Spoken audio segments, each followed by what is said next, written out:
સૌને જય સ્વામિનારાયણ. કેમ અવાજ ઢીલો છે?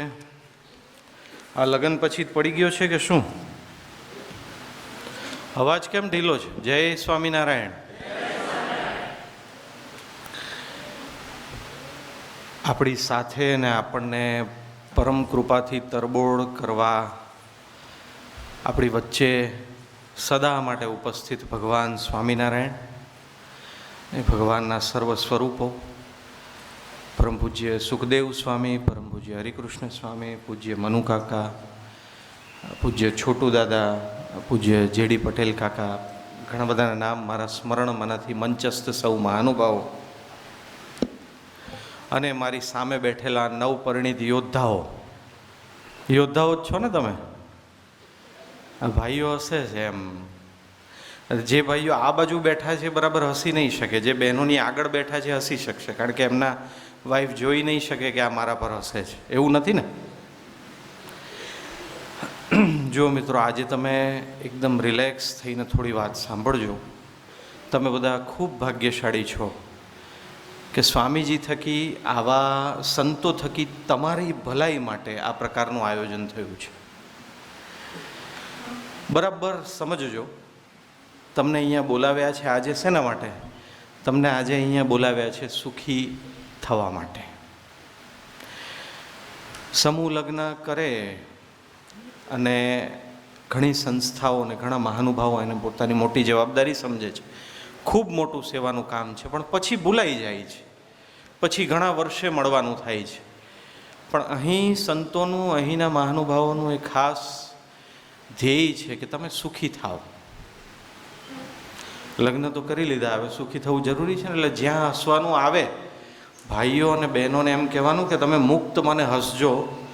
બહેનો તમે અભયદાન આપી દો કે ભાઈઓ હશે તો તમે ઘરે જઈને કંઈ નહીં કહો. નહીં કહો ને? હા કે ના? બધા બહેનો ગુજરાતી સમજે છે ને? બધા બહેનો ગુજરાતી સમજે છે ને? હા કે ના? નથી, કોઈ બોલતા જ નથી. બધા બહેનોના સાસુ આવ્યા છે, કેમ નથી બોલતા? બધા બહેનો ગુજરાતી સમજે છે? તમારે જ્યાં હસવાનું આવે ત્યાં હસજો, પણ મુક્ત મને સાચી વાતને હૃદયમાં ઉતારવાનો પ્રયત્ન કરજો. બરાબર? સાચું કે નહીં? મિત્રો, આ સંસ્થામાં 29 જાન્યુઆરી 2007થી સમૂહ લગ્નની સેવાનો પ્રારંભ થયો. અત્યાર સુધી 659 દીકરીઓને આ લાભ પ્રાપ્ત થયો છે અને 28 જાન્યુઆરી 2024 200 દીકરીઓને સમૂહ લગ્નમાં સંતોના આશીર્વાદ મળ્યા. સંતોએ તેમના માટે બધી વ્યવસ્થા કરી.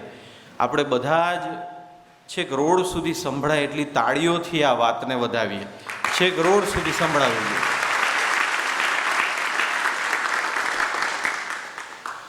આ બધા ભાઈઓને હું જોઉં છું તો એમ ખ્યાલ આવે છે કે બધા 21 વર્ષથી માંડીને 26-27 વર્ષના હશે, કોઈ અમારા જેવડા પણ હશે. એટલે હજી તમને સંસાર વ્યવહારની પૂરી ખબર નહીં હોય. લગ્નની વાત તો બાજુ પર મૂકો, પણ કોઈને કશું આપવું, તમારી પાસે જે છે એમાંથી તમારે કોઈને કશું આપવું એ કેટલું અઘરું હોય છે એ તમને અત્યારે નહીં ખબર હોય.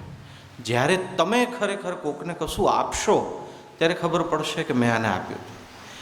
તમે મિત્રો ક્યારેક કદાચ કોઈ મિત્રને 200 રૂપિયાની મદદ કરી હશે ને તમે 200 રૂપિયા એ પાછા નહીં લીધા હોય અને એ તમારો મિત્ર તમને 3 વર્ષે પાછો મળ્યો હશે અને 5 મિત્રો ઊભા હશે, એમાં તમને બોલાવવાનું રહી ગયું હશે ને તોય તમારા મગજમાં આવશે 5 વર્ષ પહેલાં અને 200 રૂપિયા આપ્યા હતા, અત્યારે મારી સામુય જોતો નથી. થાય ને એવું? મેં એને કંઈક આપ્યું હતું અને મારી સામું જોતો નથી. અહીંયા જે મંચ પર મહાનુભાવો બેઠા છે એમણે તમને તમારું નવું અને તમારા જીવનનો અંત આવે ત્યાં સુધીનું સમગ્ર જીવન સુખમય થાય તેવી વ્યવસ્થા કરવાનું આયોજન કર્યું છે. એમણે તમને જીવનભરની ભેટ આપી છે. એટલે સદા તેમનો વિવેક રાખવો, સદા તેમનો વિનય રાખવો, સદા તેમના દ્રષ્ટિકોણને સમજવું તે તમારી પવિત્ર ફરજ છે. સમજો છો ને બધા? આમાં સમજાય એવું છે? ન સમજાય એવું કંઈ છે નહીં ને? જ્યારે તમે આ વાત સાંભળો, જ્યારે આ વાત વિશે વિચાર કરો, ત્યારે એમ વિચાર કરજો કે આજે હું અહીંયા 1 કલાક કશું સાંભળીશ, અથવા તો જેટલી મિનિટ માટે કશું સાંભળીશ, એટલી મિનિટ એ વસ્તુ સાંભળીને એને મારા હૃદયમાં ઉતારીને હું મારા જીવનની અદ્ભુત જડીબુટ્ટી સાથે લઈ જઈશ, જે જડીબુટ્ટી મને જીવનમાં સુખી કરશે, જે જડીબુટ્ટી મને જીવનમાં સુખી કરશે. મિત્રો, મહાભારતનું યુદ્ધ પૂરું થયું ત્યારે સમ્રાટ યુધિષ્ઠિર ભગવાન શ્રી કૃષ્ણ પાસે હાથ જોડીને આવ્યા. એમણે એમ કીધું કે હે ભગવાન, આપની પરમ કૃપાએ કરીને અમે યુદ્ધ જીત્યા છીએ, આપની પરમ કૃપાએ કરીને આ જીવન સંગ્રામ અમે જીત્યા છીએ. હે પુરુષોત્તમ નારાયણ, આપ અમને કૃપા કરીને જણાવો કે હવે જે આ મોટું અને મહાન રાષ્ટ્ર અમારે સંચાલન કરવાનું છે, તેનું અમે કેવી રીતે અને કેવી અસાધારણ રીતે સંચાલન કરીએ. યુધિષ્ઠિરે ભગવાન શ્રી કૃષ્ણને પૂછ્યું. ભગવાન તો ભગવાન હતા, ચોક્કસપણે સંપૂર્ણ માર્ગદર્શન આપી શકતા હતા, પણ ભગવાને શું કહ્યું તે બરાબર સમજજો.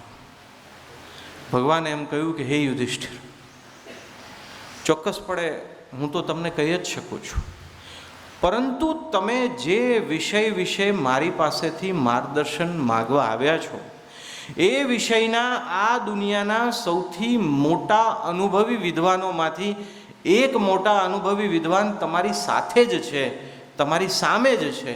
તમે મારી પાસેથી નહીં પણ એમની પાસેથી ઉપદેશ ગ્રહણ કરો. સ્વયં ભગવાન કહી રહ્યા છે. કોણ કહી રહ્યું છે? સ્વયં ભગવાન કહી રહ્યા છે કે તમે મારી પાસેથી નહીં, તમે જે પ્રશ્ન પૂછ્યો તે પ્રશ્ન બાબતના જે સૌથી અનુભવી વ્યક્તિ છે એને પૂછો. અને સમ્રાટ યુધિષ્ઠિરે હાથ જોડીને વિનયથી ભગવાનને પૂછ્યું કે ભગવાન કોણ? ભગવાને એમ કીધું ભીષ્મ પિતામહ. હજી બાણસૈયા પર છે, રાજનીતિના મહાન જ્ઞાતા છે, રાષ્ટ્ર સંચાલનના મહાન જ્ઞાતા છે. હજી તેમનો દેહ છૂટ્યો નથી, તેમની પાસેથી જઈને માર્ગદર્શન મેળવો. યુધિષ્ઠિર તેમની પાસે જાય છે અને અદ્ભુત માર્ગદર્શન મેળવે છે. હવે આ વાત અહીંયા કેમ કરી? જો મિત્રો, એટલું સ્વીકારી લેજો કે આ જગતમાં કોઈનું જીવન માત્ર સુખથી ભરેલું હોતું નથી. હમણાં તમે લોકોએ પેલા અંબાણીના લગ્ન જોયા ને ટીવીમાં અને મોબાઈલમાં? હા કે ના? અમુક જ લોકોએ જોયા, બાકી તો બધા મંગળ ગ્રહ પર હતા. બધાએ જોયા હશે. અંબાણીના લગ્ન જોયા કે નહીં એમ કયો? મોબાઈલમાં જોયા. એને જોઈને એવું થાય ને કે સારું, આટલા બધા પૈસા, એમ ત્રણેય પેલા ખાન એની પાસે આવીને નાચે ને આમ નાચે. તમે એને જઈને પૂછજો, જો એ તમારા મિત્ર બની જાય તો, કે તમને જીવનમાં કેટલી બધી ઉપાધિ છે, કેટલી તકલીફ છે, કેટલા દુઃખ છે. તો એવું બને કે તમારા કરતાં વધારે ઉપાધિ, તમારા કરતાં તકલીફ એને જીવનમાં હોય, કારણ કે મોટી વસ્તુ સંભાળી રહ્યા છે. કોઈના પૈસા જોઈને, કોઈની સત્તા જોઈને, કોઈને માન મળતું જોઈને જો તમે અંદરમાં માની બેસશો ને કે આ લોકો વધારે સુખી છે, તો તમારી સૌથી મોટી ભૂલ છે. આપણે સરખામણીમાં જીવન વિતાવીએ છીએ. આ જીવન એક સંગ્રામ છે, એમાં સુખ આવશે, પણ મોટે ભાગે જેમ તમે અત્યાર સુધી જોયું કે તમે ઈચ્છો એ સુખ કરતાં દુઃખ વધુ આવે, એમ હવે પણ કદાચ એવું થાય જો તમે તમારો દૃષ્ટિકોણ ન બદલો તો. જો તમે તમારો દૃષ્ટિકોણ ન બદલો તો. એટલે યુદ્ધ જીત્યા, રાષ્ટ્રના સંચાલન માટે ભગવાને એમ કીધું કે જે સૌથી અનુભવી છે તેની પાસેથી જ્ઞાન મેળવો. એ અનુભવી પણ છે અને સાથે સાથે તમારા હિતેચ્છુ પણ છે. આ જીવન સંગ્રામમાં જ્યારે જ્યારે કોઈ પ્રશ્ન ઉપસ્થિત થાય, જેનો તમે જવાબ નથી મેળવી શકતા, જેનો જવાબ તમારી પાસે નથી, જેનો જવાબ મેળવવો ખૂબ જરૂરી છે, ત્યારે એવા વ્યક્તિની ખોજ કરવી જે હિતેચ્છુ પણ હોય અને અનુભવી પણ હોય. સમજ્યા બરાબર? હા કે ના? જે હિતેચ્છુ પણ હોય અને અનુભવી પણ હોય. એ સદા હંમેશ માટે યાદ રાખજો.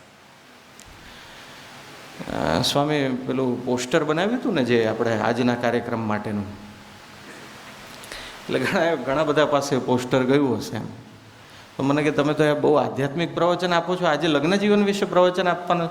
મેં કીધું હા, બહુ અઘરું કામ કરવાનો છું. એટલે મેં મારા વાઈફને જ્યારે આ પોસ્ટર બનાવ્યું, પોસ્ટર મોકલીને એવું કીધું, જો હવે 2-3 દિવસ સુધી તું મારી સાથે ઝઘડતી નહીં, કારણ કે મારે સુખી લગ્ન જીવન વિશે પ્રવચન આપવાનું છે. તું કંઈ ના બોલતી ને હું કંઈ નહીં બોલું. સારું, હજી સુધી એનો ફોન નથી આવ્યો, એટલે આજે તો હું સુખી જ છું. બસ જેમ તમે હસ્યા આમ એમ તમે હસતા રહેજો. જે લોકો નહીં હસે, હું એમ સમજી લઈશ ભાઈઓ માટે કે બહેનોથી બહુ ગભરાઈ છે એમના પત્નીથી, એમણે હસવાની ના પાડી છે, એટલે જે નહીં હશે એના માટે હું એવું માની લઈશ. મિત્રો, જીવન એક સંગ્રામ છે. સદા એક વસ્તુને હૃદયમાં લખીને રાખો કે જ્યારે પ્રશ્ન ઉપસ્થિત થાય ત્યારે હિતેચ્છુ અને અનુભવી, માત્ર હિતેચ્છુ પણ ન ચાલે. તમારા મમ્મી તમારા બહુ હિતેચ્છુ હોય ને તમારી ગાડી બગડી ગઈ હોય તો તમે મમ્મીને એમ કહો છો, મમ્મી તમે મારા સૌથી મોટા હિતેચ્છુ, જરા ગાડી કેમ રિપેર કરવી કહો ને. એ ક્ષેત્રના એ અનુભવી છે નહીં. સદા યાદ રાખો, જીવન માટે, લગ્ન જીવન માટે, વ્યાવસાયિક જીવન માટે જે તમારા ભલું ઈચ્છનારા વ્યક્તિ છે અને અનુભવી છે તેવા લોકોનું માર્ગદર્શન મેળવવાનો સદા પ્રયત્ન કરો. આમ તો મિત્રો, જીવન અને લગ્ન જીવન વચ્ચે બહુ ફેર નથી. ફરીથી વાત કહું, સ્વામી પેલું જે પોસ્ટર જે આજના કાર્યક્રમનું બનાવ્યું, એમાં એક ભાઈએ મને પૂછ્યું કે આમાં તમે કેમ આટલા ગંભીર દેખાવ છો આ ફોટામાં. મેં કીધું આ લગ્ન પછીનો ફોટો છે, પહેલાંનો હોત તો થોડો હસતો આવ્યો હતો. મોટે ભાગે આપણે એમ માની લઈએ છીએ, ઘણા બધા લોકો એમ કહેતા હોય છે, હસવામાં કહેતા હોય, પહેલાં તો આમ બહુ કૂદી કૂદીને લગ્ન કરાવે, તારી વહુ આવી જાય એટલે સારામાં સારું આમ છે તેમ છે. પછી ઘણા વડીલો પાછા બોલતા હોય, હવે ખબર પડશે ભાઈ તને, હવે ખબર પડશે. અરે તમે કન્ફ્યુઝ થઈ જાઓ કે પહેલાં એમ કહેતા હતા કે આમાં બહુ સુખ છે, હવે એમ કહે છે કે હવે ખબર પડશે. આમાંથી સાચું શું છે? બેય સાચું છે. તમે યોગ્ય દ્રષ્ટિકોણ રાખીને જીવશો તો તમને સુખ પણ મળશે. અને જીવન ખરેખર કેવા કડવા સત્યોથી ભરેલું છે તે તો તમને ડગલે ને પગલે જાણવા મળશે. સૌથી વધારે અગત્યની છે દ્રષ્ટિકોણ. એના વિશે બરાબર સમજો. એક નાનકડું ઉદાહરણ આપું છું. 2 બાળકો હતા, માતા પિતા હતા નહીં, અનાથ આશ્રમમાં બંને બાળકોનો ઉછેર થયો. આવા સંતો એ અનાથ આશ્રમ ચલાવતા હશે એટલે બંને બાળકોને સારા સંસ્કાર આપ્યા હતા. પણ છતાં પણ બંને બાળકો થોડા ભિન્ન પ્રકૃતિના હતા. બંને બાળકોને ખૂબ સારા સંસ્કાર આપ્યા. એટલે થયું એવું કે જ્યારે બંને બાળકો 13-14 વર્ષના થયા ત્યારે અમુક લોકો આવ્યા આશ્રમમાં જેને અમુક બાળકોને દત્તક લેવાતા. એવા 2 ખૂબ સારા પરિવારોએ, બીજા 20-25 બાળકો હશે, એમાંથી આ 2 બાળકોને સારા માનીને 2 પરિવારોએ, 2 અલગ અલગ પરિવારોએ બંને બાળકને દત્તક લીધા. બરાબર વાતને સમજજો. બંને બાળકોએ બરાબર ધાર્મિક જ્ઞાન મેળવ્યું હતું. 13-14 વર્ષમાં હોય એના કરતાં પણ સારું એવું ધાર્મિક જ્ઞાન બંને બાળકોએ મેળવ્યું હતું. એટલે બંને બાળકો ગયા ઘરે, જે તે જગ્યાએ ઝડપથી સેટ થઈ ગયા. ધાર્મિક જ્ઞાન ગમે ત્યાં કામ લાગે, સેટ થઈ જવાય. આપણે મનમાં એવું માનીએ છીએ કે આ બધું ધાર્મિક જ્ઞાન છે ને એ તો કે ભાઈ બધું છોડાવી દે ને ભગત થઈ જાય ને સાધુ થઈ જાય. જેના હૃદયમાં બરાબર ધાર્મિક જ્ઞાન આવ્યું ને બરાબર સુખી થાય. ભ્રમ હોય તો કાઢી નાખજો. ધાર્મિક જ્ઞાન ત્યાગ નથી આપતું, ધાર્મિક જ્ઞાન સુખ આપે છે. ઓછામાં ઓછી વસ્તુથી તમને સુખી થવાનું શીખવાડે છે. હવે થયું એવું કે 3-4 મહિના પછી આ બંને બાળકો જે અલગ અલગ કુટુંબમાં ગયા હતા એ બંને બાળકો પાછા આવ્યા મળવા માટે. કંઈક આવી ઇવેન્ટ રાખી હશે. બંને બાળકો જે સંતો હતા પૂછ્યું કે ભાઈ તમે સુખી છો ને, કોઈ તકલીફ નથી ને? કે ના કોઈ તકલીફ નથી, આમ છે તેમ છે. પછી બંને બાળકો એક રૂમમાં એકલા મળ્યા. બંનેને એકબીજા પ્રત્યે ભાઈ જેવી લાગણી હતી એટલે ભેટ્યા. એમ કીધું કે તારી યાદ આવતી હોય છે, પણ બંને એકબીજાને એમ કીધું કે અમે સુખી છીએ. એટલે પહેલા વ્યક્તિએ બીજા વ્યક્તિને પૂછ્યું, બીજા બાળક, તારે કેવું છે મને કહે ને, આમ તને કેવી રીતે રાખે છે? એ અનાથ બાળક જે ઘરમાં ગયો હતો એણે એમ કીધું કે આ લોકો મને બહુ સારી રીતે રાખે છે. અહીંયા તો આપણને 2 ટાઈમ દૂધ પીવા મળતું ને, એ લોકો તો 4 વખત દૂધ લઈને અમારા માટે ઊભા જ હોય છે. અરે જમવાનો સમય થાય ને એટલે પૂછતા નથી, થાળી લઈને આવી જાય છે. આપણે વિચારી હોય ને એના કરતાં ડબલ વાનગી લઈને આવી જાય છે. એટલે મને તો શરૂમાં એમ થયું કે આ કદાચ શરૂઆત હશે એટલે આટલી સારી રીતે રાખતા હશે, પણ આ 3-4 મહિના વીતી ગયા, બહુ સારી રીતે રાખે છે. પછી તો કે પછી એમને ક્યાંય બહાર જવાનું હોય, કોઈ મહેમાન આવે તો મારી ઓળખાણ એવી રીતે આપે કે જાણે કે હું 14 વર્ષથી એમનો જ બાળક છું. ખૂબ વર્ણન કર્યું કે મને કુટુંબ બાળક કેટલા સારી રીતે રાખે છે. તને બીજી એક વાત કહું, એમને તો એક દીકરી છે જે હવે મારી બેન થાય. એ મારી બેન તો 10 વર્ષની છે, એટલે કદાચ એ તો પહેલેથી એમની સાથે રહે છે, એ એમનું જ બાળક છે, પણ મને અત્યારે એના કરતાં વધારે માન અને પ્રેમ મળે છે. એમ એક વ્યક્તિએ, એક અનાથ બાળકે બીજા અનાથ બાળકને પોતાને મળેલા કુટુંબનું બહુ સરસ વર્ણન કર્યું. અને છેલ્લે એમ કીધું કે આ લોકો એટલા બધા સારા છે, આ લોકો એટલા બધા સારા છે કે મને એમ લાગે છે કે આ લોકો ભગવાન છે. શું કીધું? આ લોકો એટલા બધા સારા છે, એટલા બધા સારા છે કે મને એમ લાગે છે કે આ લોકો ભગવાન છે. હવે તું કે તને સુખ મળ્યું ને બરાબર, તું સુખી છો ને બરાબર. એટલે બીજા વ્યક્તિએ વર્ણન શરૂ કર્યું, હું પણ ખૂબ સુખી છું દોસ્ત, તું વાત જ જવા દે, તારી બધી વાત તો ઓછી છે, નાની છે. મને તો કોળીઓ મોઢામાં નાખીને જમાડે છે, એક વસ્તુની તકલીફ નથી પડવા દેતા. મારી પાછળ 2 નોકર રાખ્યા છે, મારે આમ કશુંક જોઈએ ને તો એ લઈને લઈ આવે છે. ખૂબ સુખી હું, એટલો બધો સુખી છું કે વર્ણન કરવું અઘરું પડે છે. ક્યાંય બહાર લઈ જાય ને તો મને એમ કે તમે પહેલાં આગળ ચાલો, અમે પછી પાછળ ચાલીએ, વગેરે વગેરે. એ ભાઈએ પણ બહુ વર્ણન કર્યું કે હું બહુ સુખી છું, હું બહુ સુખી છું. પછી એણે પેલા ભાઈએ હું બહુ સુખી છું એના વર્ણન પછી એક વાક્ય કીધું હતું કે મને એમ લાગે છે કે આ લોકો, જે લોકો મને રાખે છે તે ભગવાન છે, એ ભગવાનના સ્વરૂપ છે. હવે આ બીજા ભાઈને પણ એટલું બધું સુખ મળતું હતું. એણે એમ કીધું કે આ લોકો મને એટલો બધો સાચવે છે, મને એમ લાગે છે કે હું જ ભગવાન છું, હું જ ભગવાનનું સ્વરૂપ છું. સમજો મિત્રો, બંને સરખી જગ્યાએ ઉછરેલા, બંનેને સરખું ધાર્મિક જ્ઞાન મળ્યું હતું, બંનેને ખૂબ સારી સુવિધા મળી હતી, બંને અનાથ હતા, દત્તક લેનારા ખૂબ સારા હતા. એક કુટુંબ ખૂબ સારું હતું તો એક વિદ્યાર્થીએ વિચાર્યું, એક બાળકે વિચાર્યું કે આ લોકો બહુ સારા છે એટલે આ ભગવાનના સ્વરૂપ છે. અને એવી જ રીતે બીજા બાળકે એમ વિચાર્યું કે આ લોકો મને ખૂબ રાખે છે, મારી ખૂબ સેવા કરે છે, એટલે મને એમ લાગે છે કે હું જ ભગવાનનું સ્વરૂપ છું. દ્રષ્ટિકોણમાં કેટલો બધો ભેદ આવ્યો ને. જેણે એમ કહ્યું કે મને એમ લાગે છે આ ભગવાનનું સ્વરૂપ છે, તેના દ્રષ્ટિકોણમાં વિનય હતો. અને જેણે એમ કીધું કે મને એમ લાગે છે કે હું જ ભગવાનનું સ્વરૂપ છું, એના દ્રષ્ટિકોણમાં અહંકાર હતો.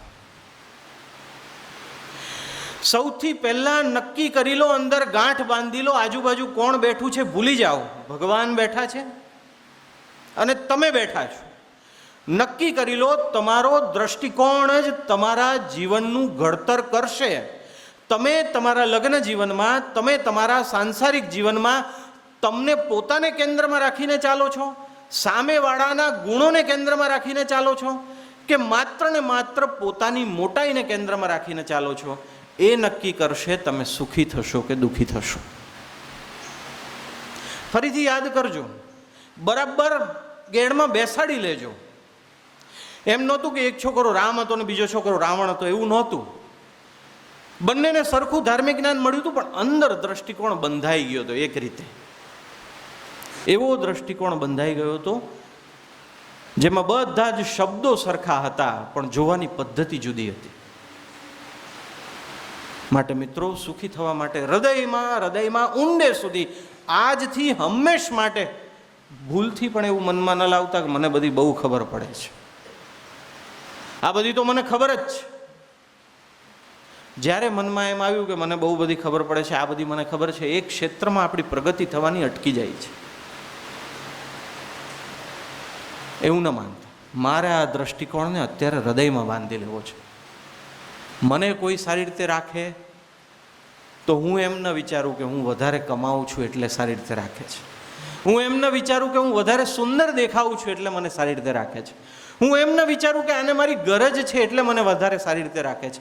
હું એમ ન વિચારું કે મારી બહુ બધી ઓળખાણો છે એટલે મને સારી રીતે રાખે છે. હું એમ ન વિચારું કે મેં એને છેલ્લે મોટી ગિફ્ટ લઈ આપી હતી એટલે મને સારી રીતે રાખે છે. એવું હું કંઈ ન વિચારું. હું એમ વિચારું કે સામેવાળા સારા છે, ભગવાને મને કૃપા કરીને સારા ગુણવાળા આપ્યા છે, માટે મને સારી રીતે રાખે છે. ખાસ ખાસ તમારા જીવનમાં જો તમારો હું કેન્દ્રમાં હશે તો દુઃખી જ થશો, દુઃખી જ થશો. ભગવાન શ્રી કૃષ્ણ પાંડવોને દેખાતા હતા એમ કૌરવોને દેખાતા હતા ને, કે નહોતા દેખાતા? ભાઈ દેખાતા હતા કે નહોતા દેખાતા? અમુક લોકો વિચારે છે સારું નહીં દેખાતા હોય, આ તો મેં વિચાર્યું જ નહોતું, આજે ફરીથી મહાભારત જોઈ લો. એવું નથી ને. ભગવાન શ્રી કૃષ્ણ પાંડવોને જેટલા દેખાતા હતા એટલા કૌરવોને દેખાતા હતા કે નહીં? હા કે ના? બહેનો તો બોલતા જ ના. હા કે ના? તો આ કૌરવો કેમ સુખી ના થયા? કૌરવો કેમ સુખી ના થાય? ભગવાન શ્રી કૃષ્ણના દરવાજા તો ખુલ્લા જ હતા. ભગવાને એવું તો કંઈ પાટિયું માર્યું નહોતું કે અહીં ખાલી પાંડવોને જ પ્રવેશ મળશે એમ. ભગવાનનું હૃદય તો ગોકુલ ધામ હતું, જેમાં આ છે બધાને પ્રવેશ છે. પણ ભગવાન સામે હોવા છતાં દુર્યોધન અને કૌરવોના જીવનના કેન્દ્રમાં એ પોતે હતા, એમનો હું હતો, માટે સુખી ન થયા. ભગવાન સાથે અને સામે હોવા છતાં. ભાઈઓ માટે એક વસ્તુ કહેવાની કે તમે બહાર ગમે તેવું તમારું વ્યક્તિત્વ હોય, તમે હાથમાં 2-5 કડા પહેર્યા હોય ને બહાર એવું કરતા હો, તો ઘરમાં એવું નહીં ચાલે. આમ તો બહાર પણ એવું ન ચાલે. ઘરમાં વિનમ્ર રહો. તમે ગમે તે કાસ્ટના હો, તમને અત્યાર સુધી ગમે તેવા પ્રકારની સહુલિયત મળી હોય, સંસ્કાર મળ્યા હોય, સુખી તમારે થવું છે, રોજ સવાર ઉઠીને પ્રશ્ન પૂછજો તો હળી મળીને રહેવું પડશે.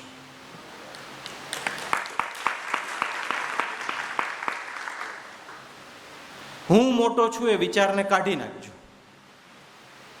તમે બધાએ રામાયણ જોઈ છે? રામાયણ જોઈ છે કે નહીં? હા કે ના? કોઈ એવું નથી ને સર ગયા જન્મમાં જોઈ હતી એટલે બહુ યાદ નથી એમ. આમ ઘણા તો મારી સામે એવી રીતે જુએ છે, મને એમ લાગે હું મંગળ ગ્રહ પરથી આવેલો એલિયન છું. આવો તો મારા લગ્ન વખતે મારા સાસરીવાળા નહોતા જોતા. રામાયણ જોઈ છે ને? ભગવાન રામને જોયા છે? ભગવાન રામ માતા સીતાજી સાથે કેટલો અદ્ભુત વ્યવહાર કરતા એને જરા યાદ કરો. ભગવાન હતા, એ તો મર્યાદા પુરુષોત્તમ ભગવાન હતા, પણ એ સીતા માતા સાથે કેટલો સરસ વ્યવહાર કરતા કે નહીં કરતા? આ બધી બાબતો, આ બધા ધર્મશાસ્ત્રો, આ ધર્મશાસ્ત્રમાંથી ઉદ્ભવેલી વસ્તુઓ માત્ર સાંભળી લેવા માટે નથી, તમને કહેવા માટે છે. સુખી થવું હોય તો વ્યવસ્થિત વિવેકપૂર્વક તેનું અનુસરણ કરો. ભાઈઓને 2-3 વાત કહી દીધી એટલે બહેનોએ, અમુક બહેનોએ તો નક્કી જ કરી રાખ્યો છે મારે આને ઘરે જઈને કહેવું જ છે. ભગવાન રામ જેવા બનો, પણ એ ભગવાન રામ જેવા બને એના માટે તમારે સીતા જેવા બનવું પડે. તાત્કાલિક અહીંયા બેઠેલા ભાઈઓએ તાલી પાડી એટલે કોઈને ખબર ના પડે કોણે પાડી. બનવું પડે. આ સહજીવન છે. તમારે ઘરમાં ગાડું બધાએ વાપર્યું હશે, ગાડું જોયું હશે. ગાડાનું એક પૈડું ચાલે ને એક પૈડું ન ચાલે તો ચાલે? ના ચાલે તો એને ગાડાનું ચાલવું ન કહેવાય, ગાડાનું ઘસડાવવું કહેવાય. બંને સારો દ્રષ્ટિકોણ વાપરીને આગળ વધવું પડશે. અહીંયા થોડી વાત મેં કહી દીધી. હવે બીજી તમને સરળ વાત કહું, બહુ પછી ચિંતામાં ના આવશે. જો હે ને, તમારી સૌથી મોટી દુશ્મન અને તમારી સૌથી મોટી મિત્ર. ભાઈઓ, તમને હું પૂછું કે તમારી સૌથી મોટી દુશ્મન ને સૌથી મોટી મિત્ર કોણ? કોણ જવાબ આપશે? સરળ જવાબ છે. કોણ? હે? વાઈફ. એવું કહે છે? એવું નહીં. તમારી જીભ. વાઈફ બીજા નંબરે. તમારી જીભ. ભાઈઓ માટે નહીં, ખાસ તો આ બહેનો માટે છે.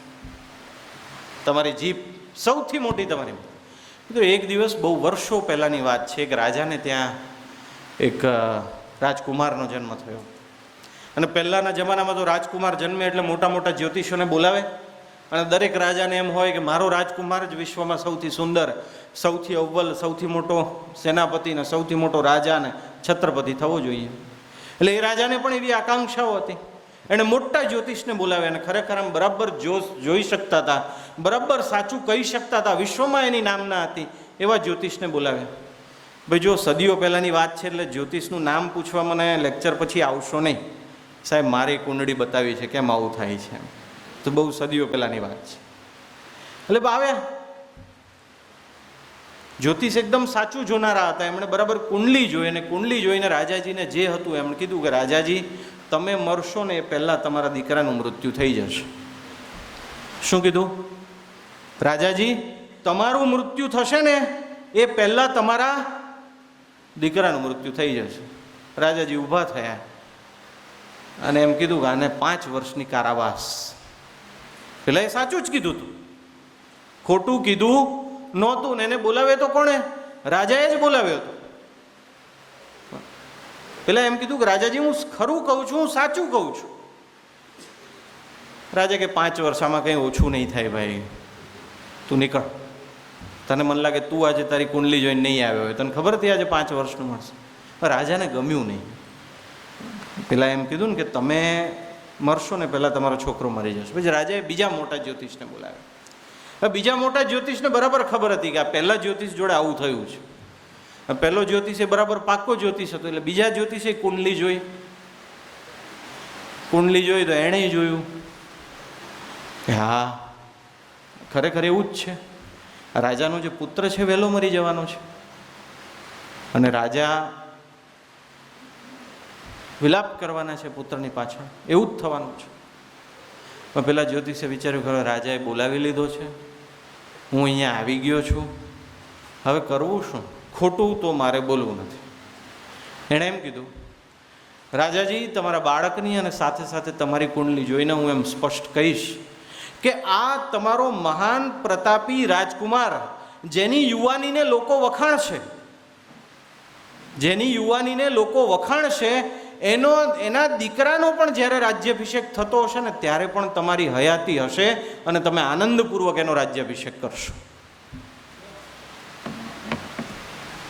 શું કીધું?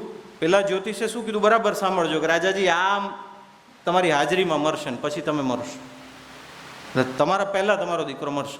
પેલા વ્યક્તિ એ જ વાતને જુદી રીતે કીધી.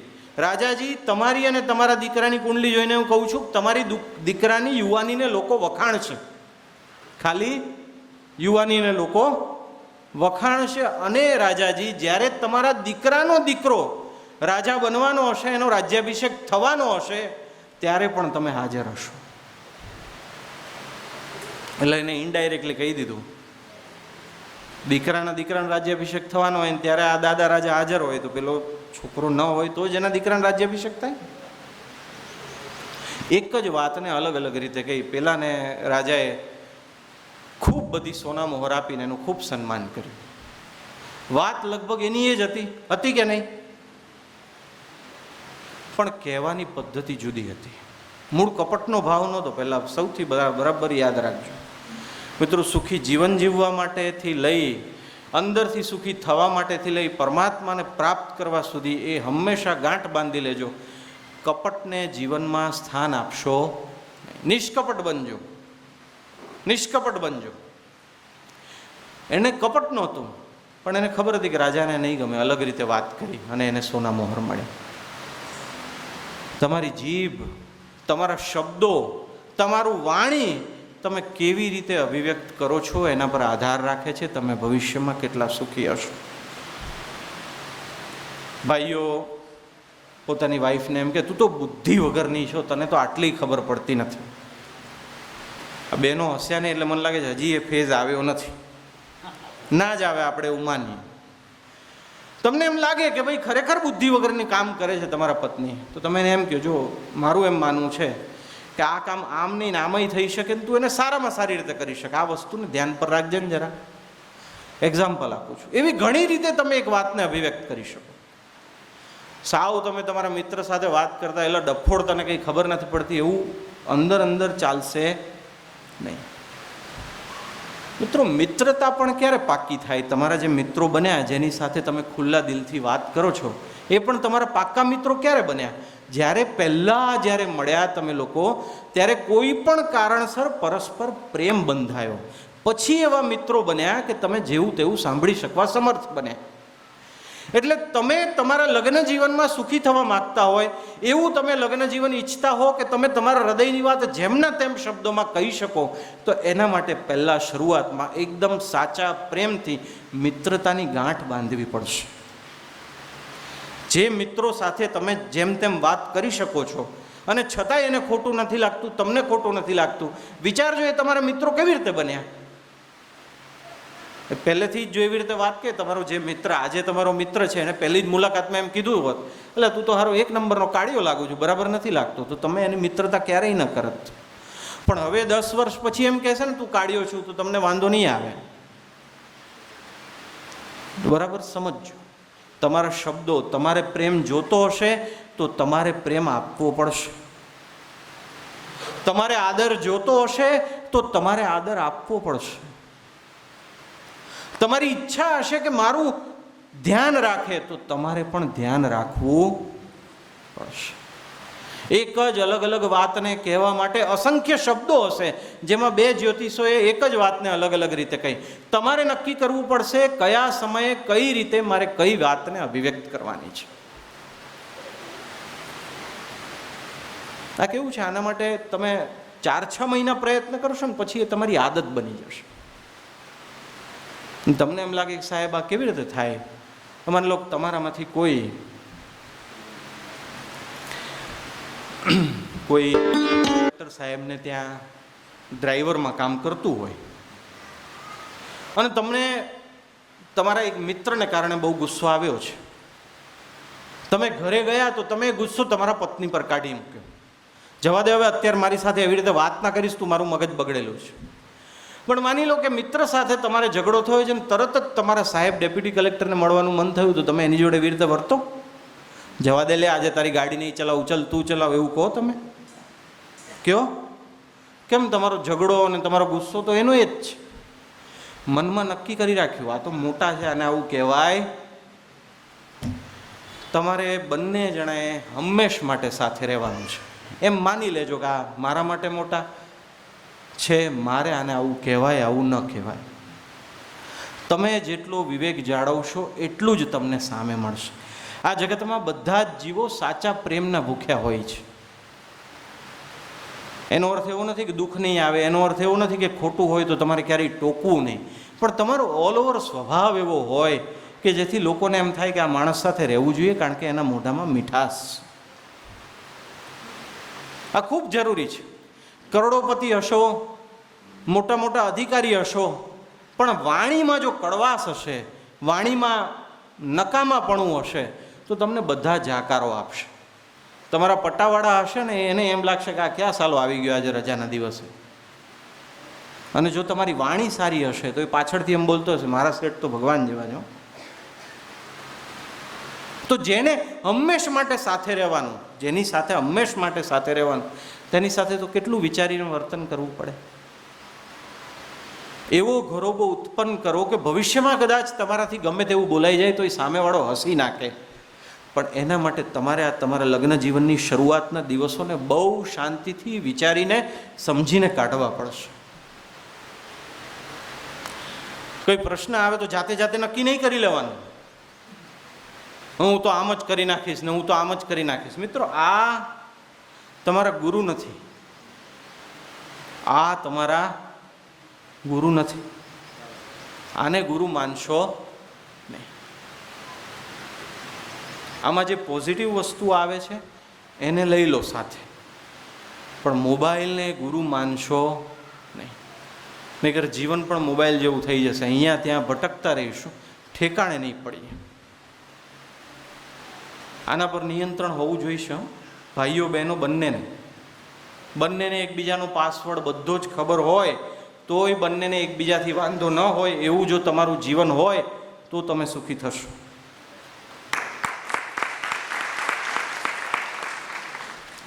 તમારા મોબાઈલના સ્ક્રીન લોકનો પાસવર્ડ, ફેસબુકનો પાસવર્ડ, ઇન્સ્ટાનો પાસવર્ડ બધા પાછા એક જ પાસવર્ડ ના સમજતા. એ બંને પાસવર્ડ એકબીજા પાસે હોય અને તોય એકબીજાને વાંધો ન હોય તો તમે સાચો પ્રેમ કરો છો. પછી ઘણા બધા લોકો ને અમારે બધી સ્વતંત્રતા ના જોઈએ, અમે તો ઇન્ડિપેન્ડન્ટ છીએ. હવે તમે હવે છે ને ઇન્ડિપેન્ડન્ટ ભાઈ, હવે લગ્ન થઈ ગયા, હવે તમારી સંપૂર્ણ જવાબદારી તમારા જીવનસાથી પ્રત્યે છે. સમજો છો મારી વાત? હા કે ના? આમાં ઘણા બહેનોએ નક્કી કરી રાખ્યું, આજે જઈને હું એની પાસે લેખિતમાં ફેસબુકનો પાસવર્ડ લઈ લઈશ. રાત્રે જ્યારે ઉઠું ત્યારે મોબાઈલ પર આમ કરતા હોય છે, મોબાઈલ પર આમ કરતા હોય છે. હવે તમારે ક્યારે પાસવર્ડ લેવો એકબીજાનો એ તમે નક્કી કરજો ભાઈ. એવું નહીં કે આજે સૂચના મળી છે એટલે આપી દો, ચલો, એવું નહીં. પણ મિત્રો, એ બહુ અગત્યની વાત છે. તમારે સુખ જોઈતું હોય તમારે એમ વિચારવું કે સામેવાળાને સુખ માટે મારે શું કરવાનું છે. તમે એમ વિચારશો એટલે સામેવાળાને સુખી થશો. પુરુષો એમ વિચારવું, મારી પત્નીની જગ્યાએ હું રહીને એમ વિચારું કે એને મારી પાસેથી શું શું અપેક્ષા હોય, તો તમને આપોઆપ ખ્યાલ આવશે. બહેનો એમ વિચારવું કે મારા પતિની જગ્યાએ રહીને હું વિચારું કે એની પાસે શું અપેક્ષા હોય, તો તમને આપોઆપ ખ્યાલ આવશે. મહાન સંતો પોતાના પ્રવચનમાં કહી ગયા કે ભાઈ, જ્યારે પુરુષ આખો દિવસ કામ કરીને થાકી પાકીને ઘરે આવે ને, ત્યારે બહેનોએ મનની વાતો નહીં કયા કરવાની. આજે તો આવું થયું હતું ને, આજે મમ્મી આવું કહી દીધું ને, તમે તો આખો દિવસ ઘરમાં બહાર રહો છો ને, આમ છો ને તેમ છો ને, વગેરે વગેરે. જે વ્યક્તિ આખો દિવસ થાકીને આવ્યો હોય એને ખોટા કજિયાની જરૂર હોય છે કે એને શાંતિથી પાણી, શાંતિથી ભોજનની જરૂર હોય છે? શેની જરૂર હોય છે? હજી નક્કી નથી કર્યું નહીં? શેની જરૂર? ચલો બહેનો જવા દો, નહીં બોલે. ભાઈઓ તમે બોલો. તમે કામ કરીને આવો, શેની જરૂર હોય છે? શેની જરૂર હોય છે? શાંતિની જરૂર હોય છે ને? બહેનોએ સમજવું ખાસ. બહેનોની એક આદત, કશી પણ વાત આવે ને એટલે એકબીજાને સામું જોઈને હસે. એ નારીઓનું લક્ષણ છે. એટલે પેલા હાસ્ય કલાકારો કહે કે નારીઓ કીડી જેવી હોય છે, એમ બધી એક સાથે જ જતી હોય, અને પુરુષો મકોડા જેવા હોય, એક આમ ફરતો હોય ને એક આમ ફરતો હોય ને એક આમ ફરતો હોય. બંને એકબીજાના મૂળભૂત લક્ષણો ઓળખીને નારી તરીકેના, પુરુષ તરીકેના, એને સહયોગ આપે તે ખૂબ જરૂરી છે. તમે બહેનો તમારા પતિ કામેથી આવે, ખૂબ થાકીને આવ્યા હોય, અને રોજ એમને તમે ઘરની પરિસ્થિતિઓ સંભળાવો, અને પછી 6 મહિના પછી તમે તમારી બહેનપણીને એમ કહો, શરૂમાં તો બહુ શાંત હતા, હવે તમારા ભાઈ ગુસ્સે જ થઈ જતા હોય છે. તો ગુસ્સે જ થાય ને, શું થાય? તમારે બનાવેલા સારા ભોજન કરતાં પણ ભાઈઓને વધુ આવશ્યકતા છે શાંતિની, કારણ કે બહાર સંઘર્ષ કરીને આવ્યા હોય છે. બરાબર સમજજો. અને ભાઈઓ, તમે એમને પૈસાની વસ્તુઓ વધુ લાવી દો, ન લાવી દો, તમે એમને લઈ આવ્યા છો, એને જરૂર છે તમારા એટેન્શનની. તમે એના સુખ દુઃખમાં ભાગ ભજવો એની, તમે એને પૂછતા રહો એની. આ બધી એકદમ મૂળભૂત બાબતો છે, એકદમ મૂળભૂત, ને આ જ સત્ય છે. બીજો કોઈ ગ્રહ મળી આવે કે જ્યાં પણ લગ્ન જીવન હશે ત્યાં આ જ સત્ય હશે. જેની જેને જરૂર છે એને તમારું કર્તવ્ય અને ફરજ ગણીને આપો. ખાસ ધ્યાનમાં રાખજો. એટલે જો સુખી લગ્ન જીવન જોઈએ તો આજે એમ ભૂલી જાવ કે મારી પત્નીએ શું કરવાનું, મારા પતિએ શું કરવાનું, મારે શું કરવાનું, એનું 2 મહિના ધ્યાન રાખજો. મારે શું કરવાનું એનું 2 મહિના ધ્યાન રાખજો. સરખામણીમાં કદી પડતા નહીં, કદીએ પડતા નહીં. જો પડ્યા તો હંમેશ માટે પડી જશે. એક સત્ય ઘટના છે ઉત્તર ભારતની, ઘણા વર્ષો પહેલાંની. એક ગરીબ ઘરની કન્યા એક સારા એવા પૈસાદાર કુટુંબમાં પરણી. એ લોકો સ્વભાવે પણ સારા હતા, એમની પાસે પૈસા પણ ખૂબ હતા. એટલે ગરીબ ઘરની કન્યા પૈસાદાર કુટુંબમાં આવી, સ્વભાવે સારા લોકો, પૈસે ટકે સારા લોકો, એટલે ગરીબ ઘરની કન્યાને બહુ સારું લાગ્યું, આ તો બહુ સુખ છે, બહુ સુખ છે. 1 વર્ષ સુધી એણે પોતાના પિયરિયાઓને એમ કીધું કે અહીંયા તો બહુ સુખ છે, આપણે ક્યારેય જોયું નથી એટલું સુખ છે, બહુ મજા આવે છે, વગેરે વગેરે વગેરે. 100-150 વર્ષ જૂની વાત હશે. ત્યારે આ ગાડાઓનો જમાનો હતો. 1-1.5 વર્ષ પછી એ લોકોને પોતાના બીજા એક સગાને ત્યાં જવાનું થયું, જેની હવેલી એના કરતાંય મોટી હતી. પેલો એ જે પતિ હતો એનો એક કઝિન ભાઈ હતો, એની હવેલી આ પોતાની હવેલી કરતાંય મોટી હતી. હવે તે કામકાજને કારણે ત્યાં જવાનું થયું ને, 2 મહિના ત્યાં રહ્યા એ એના વાઈફ બધા. પછી એના વાઈફ પાછા આવ્યા, પાછા પિયરમાં ગયા. એટલે પિયરવાળાએ પૂછ્યું બધું બરાબર ને, તું તો એમ કહેતી સુખ જ સુખ છે. એટલે વાઈફે કીધું ના, હવે મને ખબર પડી કે એટલું સુખ નથી. નહીં નહીં નહીં, પેલા બધા પાસે તો કેટલું છે, મારી પાસે તો 10 જ સોનાના દાગીના છે, એની પાસે તો 25 છે, 25. એટલું સુખ નથી. મેં તો એને કહી દીધું કે જો મને રાખવી હોય તો આટલું જોઈશે. કશું એ બેનને ઓછું નહોતું થયું, પણ બેનને સરખામણી જન્મી જીવનમાં. આ હવેલી કરતાં બીજી હવેલી વધારે મોટી છે.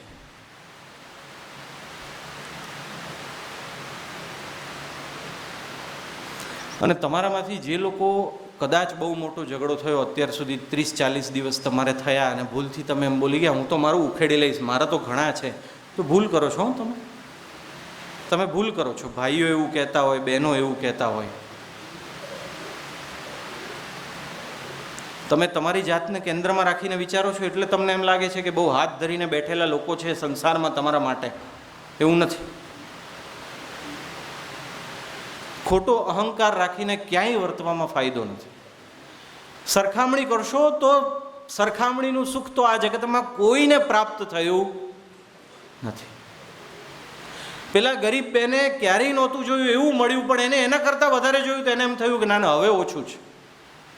ભગવાને જે આપ્યું છે તેમાં અમે વધારે મેળવવાનો પ્રયાસ કરીએ, હળીમળીને પુરુષાર્થ કરીએ, હળીમળીને કામ કરીએ, એકબીજાને ટેકો આપીએ. વધારે મળે તો સારું અને ના મળે તો કંઈ વાંધો નહીં. તમે જેટલા ખડખડાટ હસો છો, કરોડોપતિ ઘણી બધી વાર એટલા ખડખડાટ નથી હસી શકતા, કારણ કે એના માટે 100 ગણો વધારે ભાર હોય છે. જીવન સુખેથી જીવવા માટે જીવનને બરાબર સમજવું પડે. ને બીજું, તમને એમ લાગે કે આ સાહેબ બધા અહીંયા સ્ટેજ પર આવીને સંતોને બધા વાત કરે છે, પણ હું મારા ડોહાને પૂછું છું. ઘણા એમ કહો ને તમે, હું મારા ડોહાને પૂછું છું તો એણે તો આવું કંઈ સાંભળ્યું નથી, પણ એ તો સુખી જ છે. જો સાંભળ્યું હોત તો વધારે સુખી હોત. તમને એમ લાગે કે કોઈ વ્યક્તિના જીવનમાં ધર્મ નથી કે સમજણ નથી, છતાં એ સુખી છે, એના ગયા જન્મના પુણ્ય છે, એના પર ભગવાનની કૃપા છે, તો એમ માનજો કે એણે ધર્મનું સાંભળ્યું હોત, એને ધર્મ મળ્યો હોત તો એ દેખાય છે એના કરતાં વધારે સુખી હોત. આ જગતમાં તમારા બાજુવાળો વ્યક્તિ એમ માનતો હોય કે ભાઈ આ ઠીક છે, આ તો આપણા સમૂહ લગ્ન કરાવ્યા એટલે આપણે આ પ્રવચનમાં જવું પડે, પણ આપણને ખબર છે કેવી રીતે જીવન જીવવું, તો એની વાતમાં પડશો નહીં. તમારે સુખી થવું હોય તો તમે પોતે વિચાર કરજો કે મારે આમ કરવું છે. હા કે ના? હા કે ના? બધા લગ્ન થઈ જ ગયા છે તમારા બધા. પેલો એક બહુ સરસ જોક હતો કે બહેનોના લગ્ન થાય તો ખબર પડે. મેં જોયું બધા બહેનો તરફ નજર ફેરવીને સિંદૂર હોય ને ઘણા માથે ઓઢીને આવ્યા હોય ને જે પેલા પોતાના એમની જે કંઈ પણ જ્ઞાતિમાંથી આવતા હોય મંગળસૂત્ર પહેરે, એટલે ખ્યાલ આવી જાય કે આ બહેનો પરિણીત છે એમ. પણ પુરુષો પરિણીત હોય તો કેવી રીતે ખબર પડે? તો કે એનો શ્વાસ રૂંધાઈ ગયો હોય, એને તમે મોટેથી પૂછો તો કંઈ બોલી ન શકે, અને પત્નીની હાજરીમાં તો હસી જ ના શકે. તો એમ માનું કે આ લગભગ પરિણી ગયો છે. એટલે તમે બધા પરણેલા છો, અમને ખબર જ છે. હવે એના લક્ષણો ના દેખાડશો. જ્યાં હસવું આવે ત્યાં હસી જ લો તમે. જીવનની જડીબુટ્ટી પ્રાપ્ત થઈ રહી છે. આ જગતમાં આપણે જન્મ્યા ત્યારથી એક જ પ્રયત્ન કરી રહ્યા છીએ, સુખ મેળવવાનો. પણ આપણે ખોટા અને ઊંધા એટલા માટે પડ્યા છીએ અનંત જન્મોથી કે સુખ શું છે એને જ બરાબર સમજ્યા નથી. ધર્મના માર્ગમાં આવીને એને બરાબર સમજશો તમારા જીવનમાં. આજે તમને સાહેબે એક નિયમ આપ્યો, દર પૂનમે આવો ને સાહેબ, કે શું નિયમ આપ્યો? દર પૂનમે તમે આવશો અહીંયા, ધારો કે તો આમાં ભગવાનના ઈશ્વર્યમાં કંઈ વધારો થશે? તમે અહીંયા દર પૂનમે આવશો તો જે અનંત બ્રહ્માંડના સ્વામી છે એના ઈશ્વર્યમાં કંઈ વધારો થશે? હા કે ના? નહીં થાય. કોના સુખમાં વધારો થશે? કોના? આપણા પોતાના સુખમાં વધારો થશે. હંમેશા યાદ રાખજો, ધર્મને સાચો સંગાથી બનાવજો જ. જગતને જે કરવું હોય તે કરે. તમારા પગ નીચે કોઈ કીડી કે બેક્ટેરિયા હશે ને, એ તમે બહુ મોટો કરોડપતિ માણસ માનતા હશો, જે હમણાં ગુજરી ગયો હશે ને બહુ નફટ જીવન જીવ્યો હશે, એ કીડી કે બેક્ટેરિયા થઈને જન્મ્યો હશે. તમને નહીં ખબર હોય. કુદરતમાં દરેક વસ્તુનું પરિણામ મળતું હોય છે. ન્યૂટનની ગતિનો ત્રીજો નિયમ ભણ્યા હતા ને? આઘાત અને પ્રત્યાઘાત સમાન શક્તિના અને વિરુદ્ધ દિશાના હોય છે. ભણ્યા હતા કે નહીં? કે સાહેબ હું હતો ત્યારે ન્યૂટન નહોતો, એવું નથી ને? એવું નથી ને? એવું ભણ્યા હતા આપણે. એવું ને એવું આ જગતમાં લાગુ પડે છે. ભગવાન એ પણ જુએ છે જે તમે કોઈને નથી દેખાડતા. એ વિચારને પણ ભગવાન ભાકી જાય છે, ભાવને પણ ભાકી જાય છે જે તમારાથી અજાણતા થઈ ગયા હોય છે. જેના જીવનમાં ધર્મ હશે એને ચારે દિશામાંથી સુખ હશે. એના જીવનમાં દુઃખ આવશે ગયા જન્મના કર્મને કારણે, તો પણ એના મનમાં જે ગુણો હશે એને કારણે એને સુખ મળતું રહેશે. નિયમિત સત્સંગ રાખજો જ રાખજો. જીવનનો ઉદ્ધાર એમાં જ. મિત્રો, બીજી એક ખાસ વાતને બરાબર સમજવી, એકબીજાની વાતને બરાબર સમજવી. પેલો એક નથી બહુ સરસ વોટ્સએપ પર જોક આવતો કે પતિ પત્ની સૂતા હતા અને પતિ પર અચાનક સવારે 6 વાગે ફોન આવ્યો. 6 વાગે અચ્છા ઓકે હું લેવા આવું છું એમ કહીને ફોન મૂકી દીધો. પત્નીને જગાડી, પત્નીને એમ કીધું મમ્મી આવે છે. શું કીધું? મમ્મી આવે છે. એટલે પત્નીએ એમ કીધું, અરે કીધા વગર તમારા મમ્મી આવી જાય છે ને મારે તો કેટલાનું કરવાનું, તમારા મમ્મીને તો આ આદત છે ને આમ છે ને તેમ છે. પેલાને 7 વાગે લેવા જવાનું હતું, કલાક તો બેને આ જ બધું સંભળાવ્યું કે તમારા મમ્મી તો બરાબર સમજતા નથી ને, એને તો બુદ્ધિ નથી ને, મને તો કંઈ ગણતા જ નથી ને, આમ કહે છે ને તેમ કહે છે ને, ફલાણું ને ટીકણું ને, તમારા 2 ભાઈઓ છે ને આમ છે ને તેમ. આવું ન થવું જોઈએ. તમને જે મળ્યું છે એ ભલે ગમે તેવું છે, હવે એ તમારા સાસુ સસરા છે, પ્રેમથી ટેકલ કરો. તમને કોઈ એની બાબત બહુ ખૂંચતી હોય તો જરા એમને કહો, પણ બરાબર પ્રેમથી ટેકલ કરો. કોઈના માટે પણ એવું ન થવું જોઈએ, કોઈના માટે પણ. બહેનો જેટલી જ જવાબદારી ભાઈઓની, ભાઈઓ જેટલી જ જવાબદારી બહેનોની છે. બહુ સરસ પ્રસંગ મેં સ્વામી વાંચ્યો તો કાકા સાહેબ કાલેલકરનો.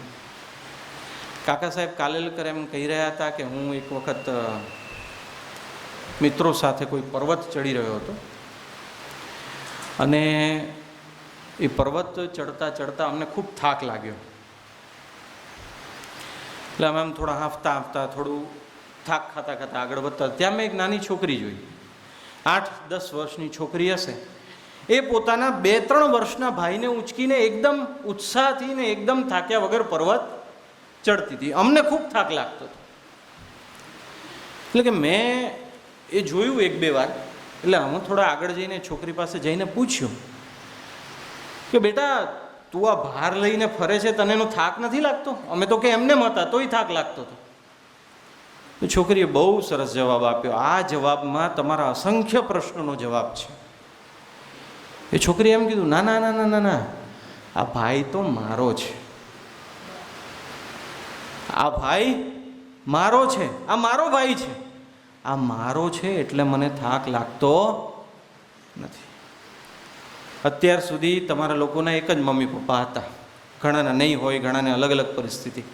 હવે માનજો કે જે સગા પત્નીના એ મારા સગા, જે સગા પતિના તે મારા સગા, એના પ્રત્યે મારાપણાની ભાવના આવી ગઈ ને કે આ મારું છે, તો ભાર લાગશે નહીં.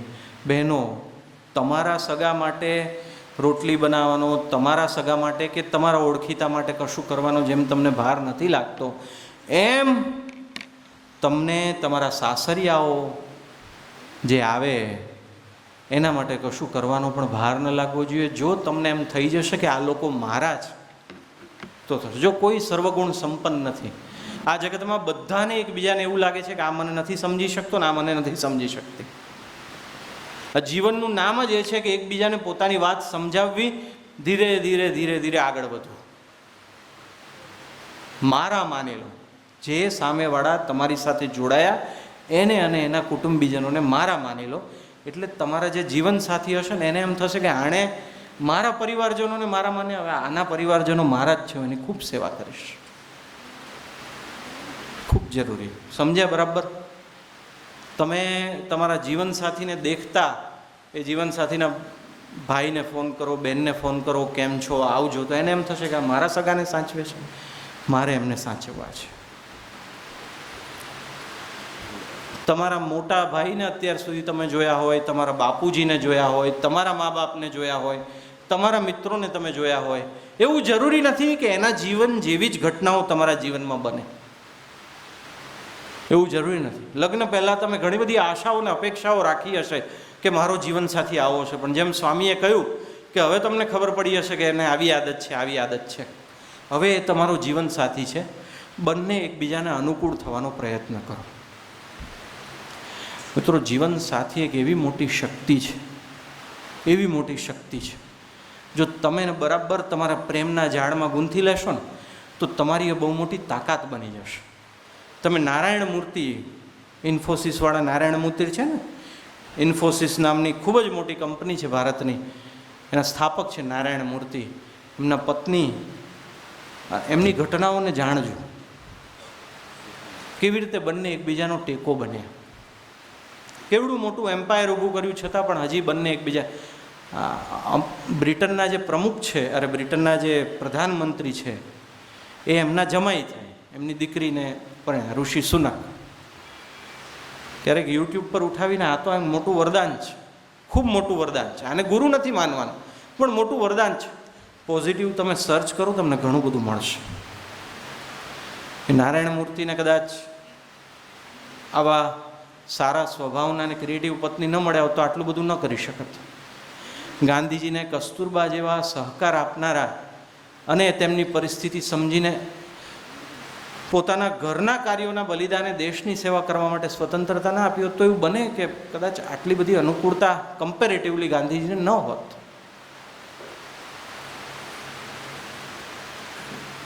જીવનસાથી, તમારા પતિ ફોન કરીને એમ કે આજે સાહેબે એમ કીધું છે કે રાત્રે 12 વાગશે. તમને ખબર હોય પતિ સાચું જ બોલે છે, ખોટું નથી બોલતો, કોઈ જગ્યાએ નથી ગયો ખોટી ઠેકાણે.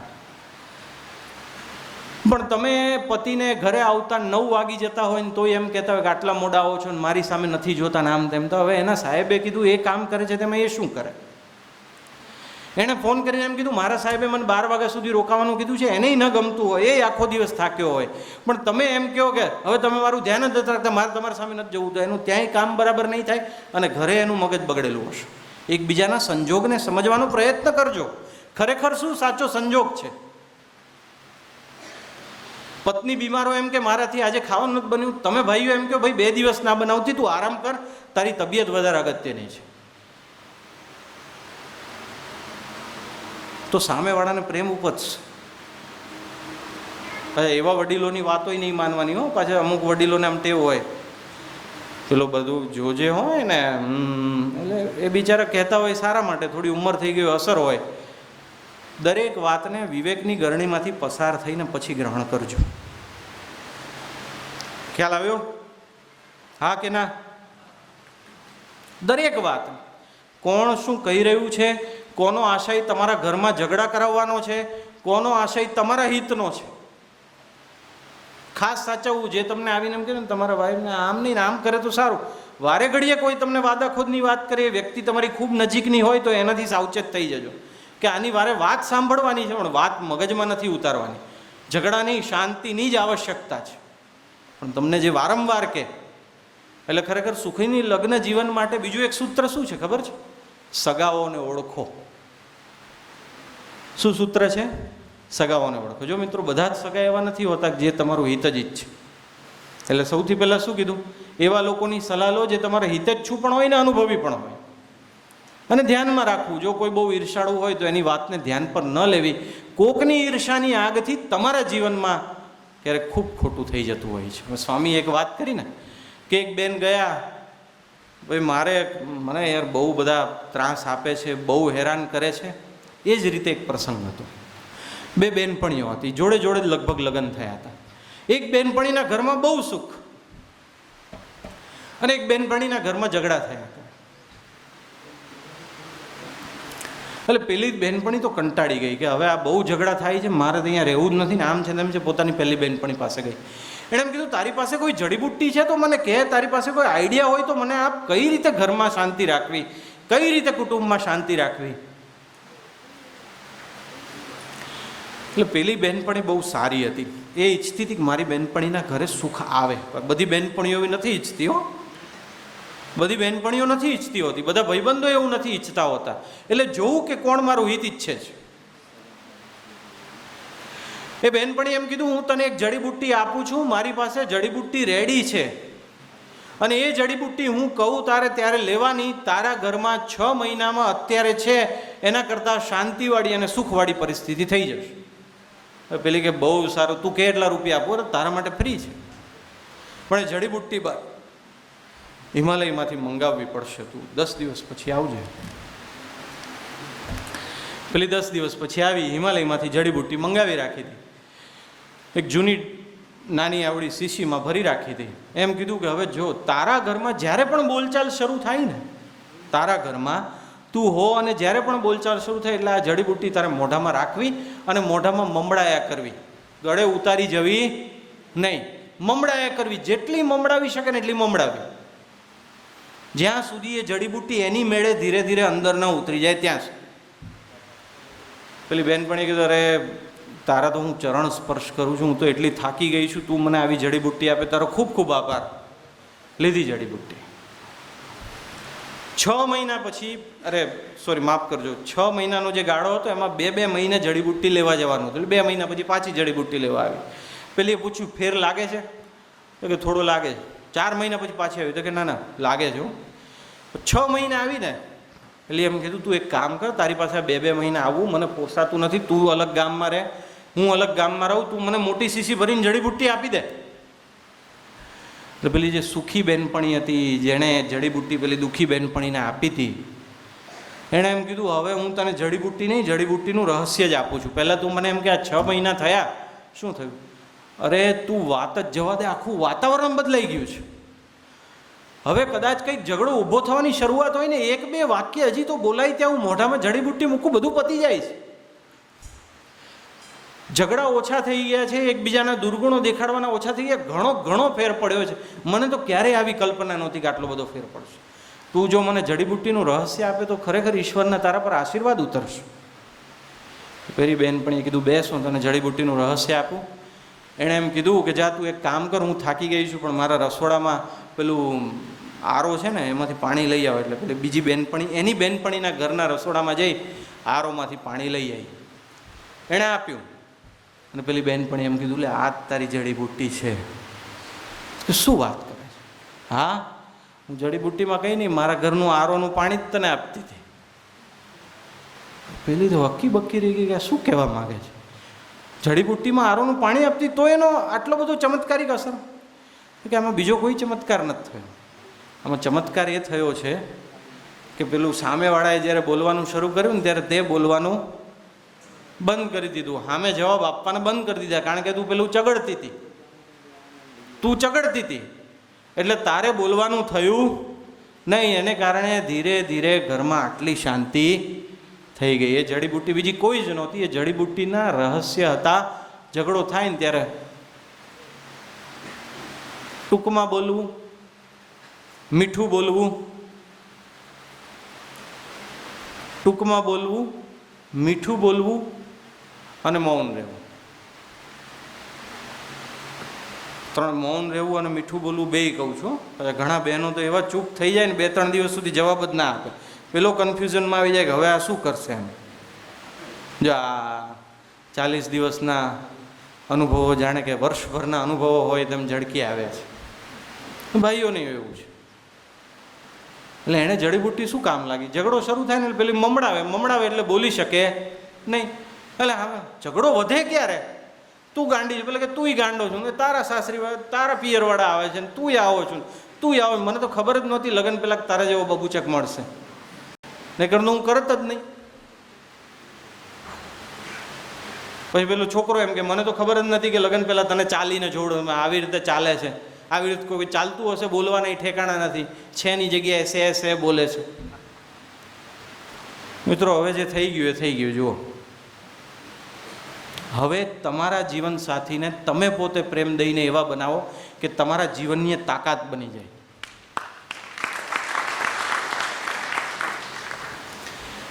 એક બહુ મોટું કડવું સત્ય એવું છે કે આપણે ફિલ્મો જોઈને એમાં જે સુંદર દેખાતા હીરો હિરોઈન હોય છે અને ફિલ્મોમાં જે વાર્તાઓ હોય છે એ જોઈને આપણે માની લઈએ છીએ કે ઓહો હો આ તો કેટલા સુખી, પેલો હીરો કેટલો સુંદર દેખાય છે, સલમાન ખાન, અજય દેવગન, અક્ષય કુમાર, રણબીર કપૂર, મારો પતિ આવો જ હોય તો. પેલી હિરોઈન કેટલી સુંદર દેખાય છે, મારી પત્ની આવી જ હોય તો. હવે તમે એ લોકોનું જીવન જોજો કેવું હોય છે, ક્યારેક વાંચજો એટલે ખબર પડશે. એમની સુંદરતા એમને લગ્ન પછી કામ નથી આવતી. એમાંથી જે સમજણવાળા લોકો છે એ સમજણવાળા લોકોનું જ લગ્ન જીવન લાંબુ ટકે છે, બાકી 2-2, 3-3 વાર લગ્ન કરે છે. વાંચો છો ને છાપામાં? વાંચો છો ને? શરીરની સુંદરતા તમને 2-3 મહિના આકર્ષણ આપશે, પછી એ આકર્ષણ નષ્ટ થઈ જશે. પછી જે આકર્ષણ હશે તે સમજણનું અને પ્રેમનું જ હશે. અસત્ય છે. એટલે મનમાં એમ ધારીને બેઠા હો કે મારે તો આવું પાત્ર જોતું હતું, આમ ન મળ્યું. અરે હું તો એમ માનતો હતો આટલા સુંદર હશે, અરે હું તો એમ માનતો હતો કે આટલા વ્યવસ્થિત હશે. એ આ બધું આ એક ખોટી હકીકત તમને દેખાડે છે. એમાંથી બહાર આવો. સલમાન ખાન તો હજી પરણ્યો નથી, એનું ઠેકાણે જ નથી પડ્યું. તમે બધા કેટલા ભાગ્યશાળી. એટલે આ બધી જ એવું હું તમને સરખામણી કરવાની ના નથી પાડતો. હું તો એમ કહું છું કે સરખામણી બુદ્ધિપૂર્વક કરો તો ખબર પડશે તમારા કરતાં કરોડો રૂપિયા વધારે છે એની પાસે, તો એ જીવનમાં સુખ નથી. એ બહારથી એવું લાગે છે. શંકા હોય એકબીજા પ્રત્યેને 10 વર્ષ તો વિચાર કરે લગ્ન કરવા કે નહીં, પછી લગ્ન કરે 5 વર્ષમાં તૂટી જાય ને. આમિર ખાનના કેટલા થયા હશે? ન ખબર હોય કંઈ જાણવાની જરૂર નથી. હશે, એમના જીવનની વાત છે. ભગવાન સૌને સુખી કરે, પણ આ બધી મૂવી જોઈને પેલું માનવાની જરૂર નથી. એક પ્રખ્યાત લેખિકા છે ગુજરાતના, એ બહુ સરસ વાત કરે છે. હિન્દી મૂવીએ બહુ મોટો છબરડો વાળ્યો, યુવાનોમાં કેમિકલ લોચો ઊભો કર્યો છે. ભૂતકાળની હિન્દી મૂવીમાં શું થતું? આખા પિક્ચર દરમિયાન હીરો હિરોઈનને મળવામાં સંઘર્ષ થતો, કાં ગુંડાનો સંઘર્ષ હોય, કાં મા બાપનો સંઘર્ષ હોય. પછી એન્ડિંગ, હેપી એન્ડિંગ કેવી રીતે આવે કે લગ્ન થઈ ગયા, પિક્ચર પૂરું. એને કારણે યુવાનોને એમ થઈ ગયું છે કે લગ્ન થઈ ગયા એટલે ઓ બસ હવે સુખ જ સુખ. એટલે લેખિકા બહુ સરસ કહે કે ભાઈ ત્યાં તો ખરા જીવનની શરૂઆત થાય છે. તમે એકબીજાને કેટલા સહન કરી શકો છો, એકબીજાને કેટલા જાળવી શકો છો, એ વધારે અગત્યનું છે. એટલે સરખામણી તમે કરો હીરો હિરોઈન સાથે બરાબર કરજો, તમને ખ્યાલ આવશે કે તમે વધારે સુખી છો. એ પેલો જે કોઈ વ્યક્તિ હિરોઈન સાથે પરણ્યો હશે, એની ઘરે એ દિવસે કામવાળી નહીં આવી હોય ને પોતાની હિરોઈન પત્નીને એમ કહેતો હશે કે જરા આજે જરા પાઉંભાજી જોજે ને કામ મળે, તો પછી એને શું જવાબ મળતો હશે એને જઈને પૂછી આવજો. દરેકમાં એવું નથી હોતું, ઘણા સંસ્કારી પણ હીરો હિરોઈન હોય છે. હું જનરલ વાત કરું છું. માટે મિત્રો, તમે અહીંયા બેઠા છો, તમારે સુખ જોઈએ છે, એને બેઠો વિશ્વાસ રાખો, એકબીજા પર વિશ્વાસ રાખો, ભરોસો રાખો. તાત્કાલિક ભરોસો ના આવે તો ભરોસો કેળવવાનો પ્રયત્ન કરો. તમને એમ લાગે કે મને નથી ગમતું એવા વ્યક્તિ સાથે મારો જીવનસાથી વધુ વાત કરી રહ્યો છે, તમે એને પ્રેમથી કહો કે મારું આવું માનવું છે. પ્રેમથી સમજાવો, મારું આવું માનવું છે, જરા જોજે ને આવું. તમે સમજો એવું થતું હશે, આ હકીકત છે. પછી એ તમને સમજાવે, એને સમજવાનો પ્રયત્ન કરજો, પણ વિશ્વાસ રાખો એકબીજા. એક બહુ પહેલાં એક જોક સાંભળ્યો તો એ જોક આપણને એપ્લિકેબલ નથી, પણ જગતમાં અત્યારે આવું થઈ ગયું છે. આપ બધા તો સંસ્કારી છો, સંતોની હાજરીમાં તમારા લગ્ન થયા છે, અરે પરમાત્માની પ્રત્યક્ષ કૃપામાં તમારા લગ્ન થયા છે, બધું સુંદર થશે, સારું થશે. પણ વિશ્વાસ રાખો. એક બહુ સરસ પ્રસંગ છે, એટલે સરસ નથી કહેવાય, પણ કે એક વખત એક પતિ પત્ની એમ પહેલાં પ્રેમી પ્રેમિકા હતા ને પછી એ લોકોએ લગ્ન કર્યા, પતિ પત્ની થયા. પણ જીવનમાં ખૂબ દુઃખ આવ્યા. એમના લગ્નને સમાજના લોકો સ્વીકાર નહોતા કરતા અને બહુ દુઃખ હતું, એટલે બંને નક્કી કર્યું કે હવે આત્મહત્યા કરી લઈએ. હસવા માટેનો પ્રસંગ છે. એટલે બંને જણા પહાડ પર ગયા આત્મહત્યા કરવા માટે, અને બંને નક્કી કર્યું કે હવે 1 2 3 4 બોલીએ એટલે કૂદી જવાનું. તો 1 2 3 4 બોલ્યો, ભાઈ કૂદ્યો. આમ જોયું તો પેલા બેન ત્યાં ને ત્યાં હતા, એ કૂદ્યા જ નહીં.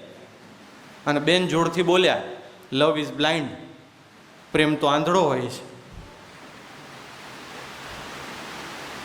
ભાઈ કૂદી ગયો, બેન કૂદ્યા નહીં. એમણે કૂદવાનો પ્રયત્ન ન કર્યો. ભાઈ પેલો પડતો પડતો આમ જતો રહ્યો, બેન તો ત્યાં જ છે ને બેન જોડથી બોલ્યા લવ ઇઝ બ્લાઇન્ડ. પછી શું થયું? ભાઈએ પેરાશૂટ ખોલ્યું. લવ નેવર્સ ડાય.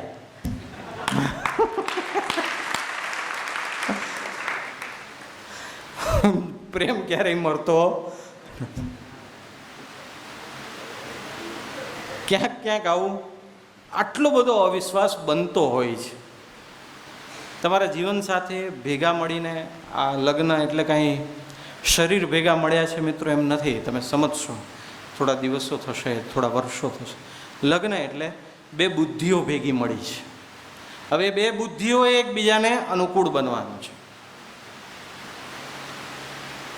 અનુકૂળ બનો એકબીજાને, એકબીજા પર વિશ્વાસ કેળવો. ક્યાંક તમને એવું લાગે કે આ વિશ્વાસ, તો તમે પ્રેમથી કહો મને જરા આવું લાગે છે તાર. અવિશ્વાસથી ખોટી આંગળી ન ચીંધશો. ઘણીવાર એવું થાય કે અવિશ્વાસ એકવાર આવી ગયો અથવા તો અવિશ્વાસ એકવાર દ્રઢ થઈ ગયો તો એને જતાં ઘણો વખત લાગે છે. બીજું, ભૂલો માફ કરતા શીખીએ. આપણે અહીંયા બેઠા છીએ એનો અર્થ જ એ છે આપણે મોક્ષમાં નથી ગયા અને અહીંયા મનુષ્ય તરીકે જીવન વિતાવીનો અર્થ જ એ છે કે આપણે બધા જ ભૂલ ભરેલા છીએ, માટે અહીંયા બેઠા છે. જો પૂર્ણ શુદ્ધ હોત તો પરમાત્મામાં પરમાત્મા થઈને ભળી ગયા હોત. અહીંયા છીએ, અધૂરા છીએ. અધૂરપને સ્વીકારીએ એકબીજાની. તમે કંઈ પૂરા છો નહીં. સામેવાળા પાસે સીતા જેવી અપેક્ષા રાખો તો તમે રામ બનો.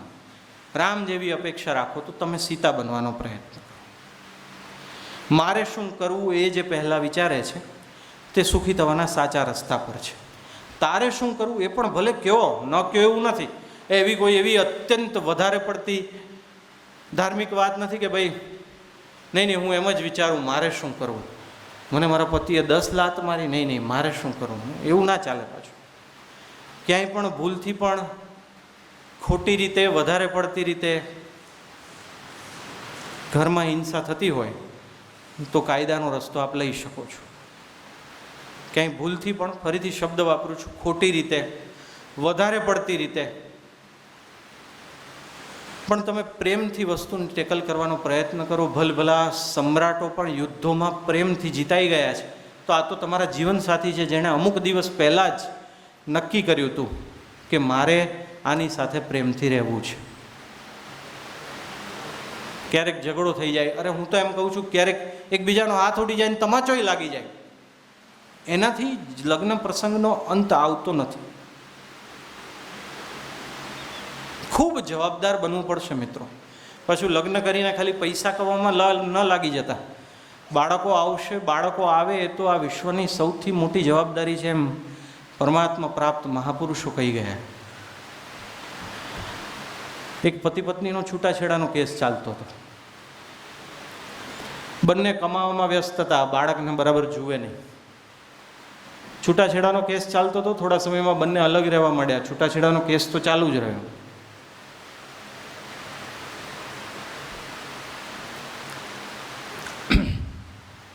બંને 6 મહિના બાળક ત્યાં રહે, 6 મહિના બાળક ત્યાં રહે.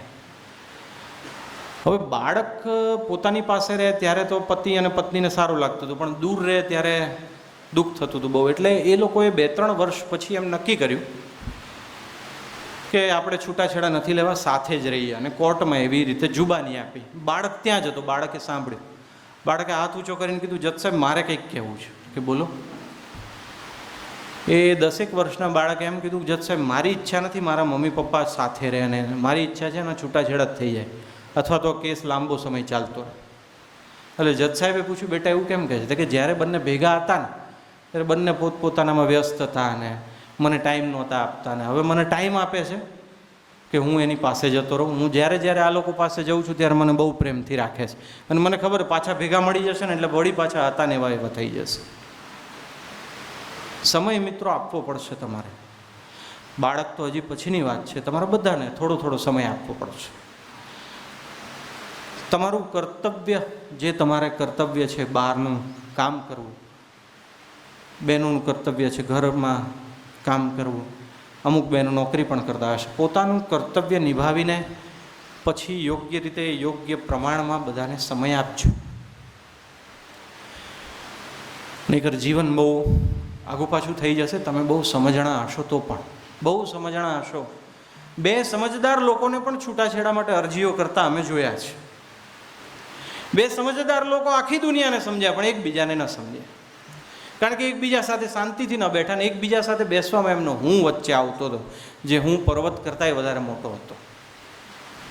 એટલે માત્ર સમજદાર જગતની દ્રષ્ટિએ હું આવશ્યક નથી, તમે ઝૂકેલા પણ હોવા જોઈએ. જે ઝૂકે છે તે પામે છે, અધ્યાત્મથી માંડીને સંસારમાં. એક સરસ એક જગ્યાએ મને વિચાર આવ્યો એટલે મેં કીધું, પેલું નથી આવતું ઝુકતી હે દુનિયા ઝુકાને વાલા ચાહીએ, ગીત છે ને. એટલે એક જગ્યાએ પ્રવચન આપતો, મેં કીધું ઝુકતી હે દુનિયા ઝુકાને વાલા ચાહીએ. એટલે એવું નથી કે તમારે દંડો લઈને તમારું બળ બતાડવાનું છે. જો ઝુકેગા ઉસકે સામને દુનિયા ઝુકેગી. તમે ઝૂકશો તો દુનિયા નમશે. આ જગત અત્યારે એવા મોડ ઉપર છે, કોઈ કોઈને દબાવી નહીં શકે, શક્ય હોય ત્યાં સુધી ખુલ્લા. જેટલી દુનિયા વધારે શક્તિશાળી બનશે, બહારથી વ્યક્ત કરવામાં આવેલો પ્રેમ જ એકમાત્ર વિકલ્પ રહેશે લોકોને એકબીજા સાથેનો વ્યવહાર ટકાવી રાખવા માટે. મિત્રો, તમારી વાણીમાં, તમારા વર્તનમાં બરાબર એક છેલ્લો પ્રસંગ કહું અત્યારે. પાછા ઘણા બધાને એવું થશે કે સાહેબ આ લગ્ન જીવનની ને પતિ પત્નીની તો વાત બરાબર છે, પણ આ લગ્ન કર્યા પછી આવા 1-1 કલાકના કેટલા પ્રવચન સાંભળવા પડશે, એ કહી દેજો એટલે અમે અમારી સહનશક્તિ વધારી દઈએ. મિત્રો, તો ઘણું જુદું વિચારીને આવ્યો હતો, ભગવાને બધું જુદું બોલાવડાવ્યું. આમ પ્રસંગ સમજાય એવો છે, અત્યાર સુધી આપણે જેવા પ્રસંગની વાત કરીએ એવો જ પ્રસંગ છે. એક બેનના સાસુમાં ખરેખર બહુ વિચિત્ર હતા. અમુક બહેનોએ મનમાં હા મારા છે એવા જ, બરાબર આ મારા વિશે જ વાત લાગે છે. ખરેખર બહુ વિચિત્ર હતા. એટલે રોજ પોતાના મમ્મીને જઈને ફરિયાદ કરે ફોનમાં, પછી ક્યારેક જ્યારે પિયર જાય ત્યારે ફરિયાદ કરે.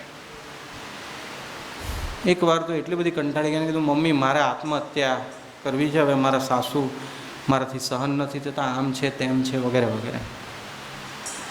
એના મમ્મીએ શું કીધું, બરાબર પ્રસંગને બરાબર સાંભળજો, સમજજો, હવે અધવચ્ચે કોઈ પણ અર્થઘટન કરશો.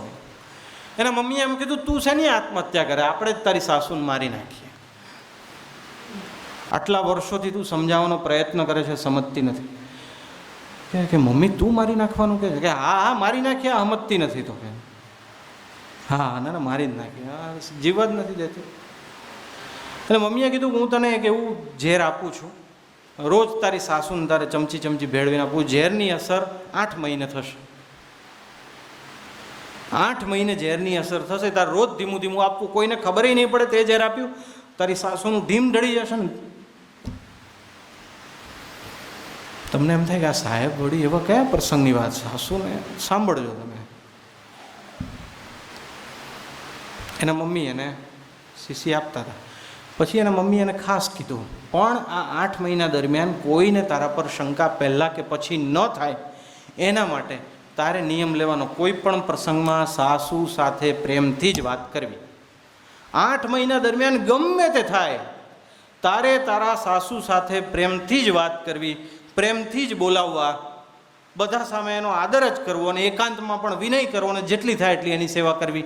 આ 8 મહિના દરમિયાન તારા સાસુને કે તારા આજુબાજુવાળા વ્યક્તિઓને કે તારા સાસુ ગુજરી ગયા પછી કોઈને શંકા થવી જોઈએ નહીં.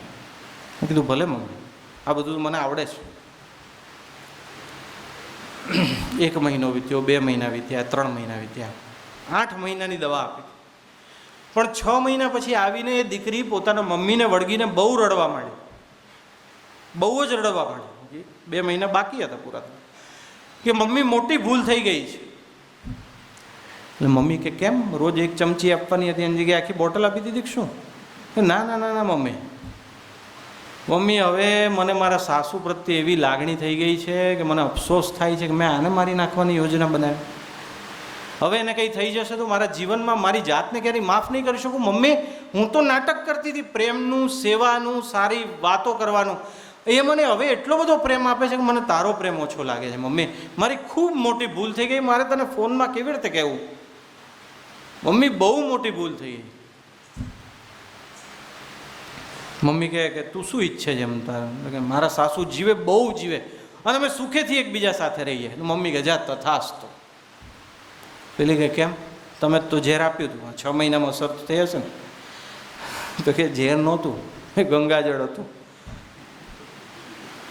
તને તો ખબર નહોતી. તારા પપ્પા હરિદ્વાર ગયા હતા, ત્યાંથી ભરીને બરાબર બોટલ લાવ્યા હતા, એ જ હું તને અલગ અલગ ડબ્બીમાં આપતી હતી. તે કઈ સાસુને ઝેર નથી આપ્યું, પણ તારા ઘરની પરિસ્થિતિ બદલાય એટલા માટે કે તે તારા સાસુને પ્રેમ આપ્યો. એ ગમે તેવું બોલ્યા તોય તને ખૂબ પ્રેમ આપ્યો. તે એની સેવા કરી, તે બધાની સામે એનો વિનય જાળવ્યો, એટલે આપોઆપ એ પણ બદલાઈ ગયા. બેટા, હું તને આ વર્ષોથી કહેતી હતી પણ તું સમજતી નહોતી, એટલે માફ કરજે, મારે તને કહેવા માટે આ રસ્તો અપનાવવો પડે. પ્રેમથી પરમાત્મા વશમાં થાય તો પ્રેમથી ઘણું બધું વશમાં થઈ શકે. જો હું એમ કહું બધું નથી વશમાં થઈ શકતું, ઘણું બધું વશમાં થઈ શકે. સાચો પ્રેમ, નિષ્કપટતા.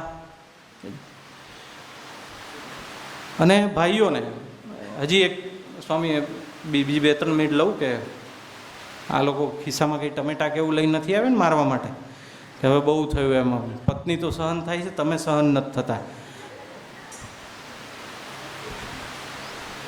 હંમેશા એમ માનજો કે જગત શું કહે છે, તમારું સારું ઈચ્છનારા લોકો શું કહે છે એ વધારે અગત્યનું છે. તમારા જેવું તેવું ઈચ્છનારા લોકો શું કહે છે એ અગત્યનું નથી. બધા જ લોકોની વાતોને જો તમે હૃદયમાં રાખીને બેસશો તો જીવન અષ્ટમ પષ્ટમ દિશામાં આગળ વધશે. કારણ કે બધા લોકોની વાતો સાંભળવા જેવી હોતી જ નથી. એ જ સાંભળો બધાને, પણ વિવેક રાખીને એને જ અનુસરણ કરો જે ખરેખર અનુસરણ કરવા જેવું છે.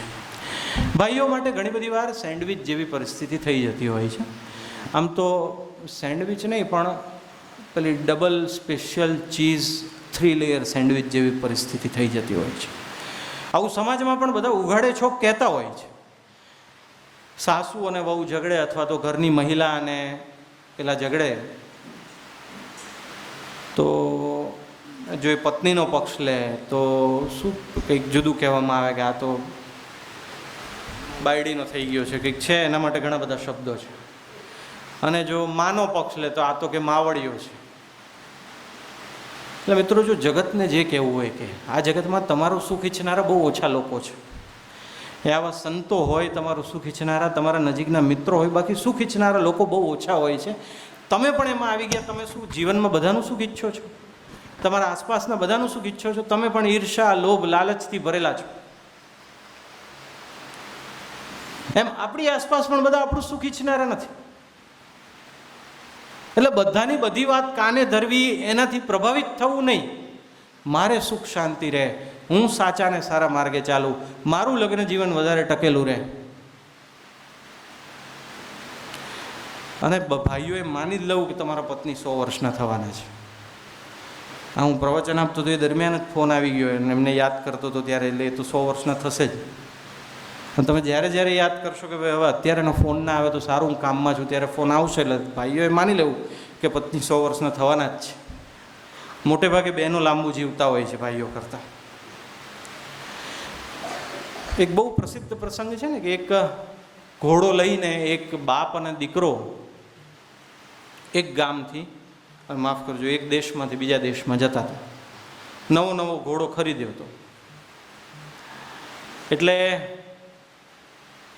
સૌથી પહેલાં નક્કી કર્યું એ લોકોએ કે ભાઈ બાપ ઘોડા પર બેસે, દીકરો નીચે ચાલે. ઘોડો નવો છે, એના પર બહુ ભાર નથી આપવાનો, બાપને ચાલવાની તકલીફ ન પડે. એ રીતે એ લોકો જતા હતા. એ ગામમાંથી પસાર થયા તો ગામના કે અરે રે રે રે, આ બાપ કેટલો બધો નાલાયક વ્યક્તિ છે, આટલી લાંબી સફર છે, દીકરાને પગપાળા ચલાવે છે ને પોતે ઘોડા પર બેઠો છે, જુઓ તો ખરા, નિર્દયી માણસ છે.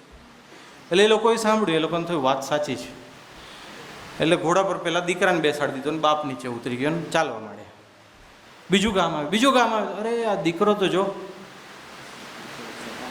કપુત્ર છે, 1 નંબરનો કપુત્ર છે, આવો બાપ ઉંમરવાળો છે, એને નીચે ચલાવે છે અને પોતે ઉપર બેસીને ચાલે. બેયને થયું સારું, આ તો ઉલટું થયું. એટલે 2 જણા બેસી ગયા ઘોડા પર. હવે તો કોઈ કહેશે જ નહીં. ત્રીજું ગામ આવ્યું તો આ જો બંને બાપ દીકરો નિર્દયી વ્યક્તિઓ છે, નિર્દયી વ્યક્તિઓ. આ એક ઘોડો છે, હમણાં યુવાન થયેલો લાગે, બંને જાડિયા એના પર બેસી ગયા છે. દયા નામની વસ્તુ નથી, આ પ્રાણીમય જીવ છે.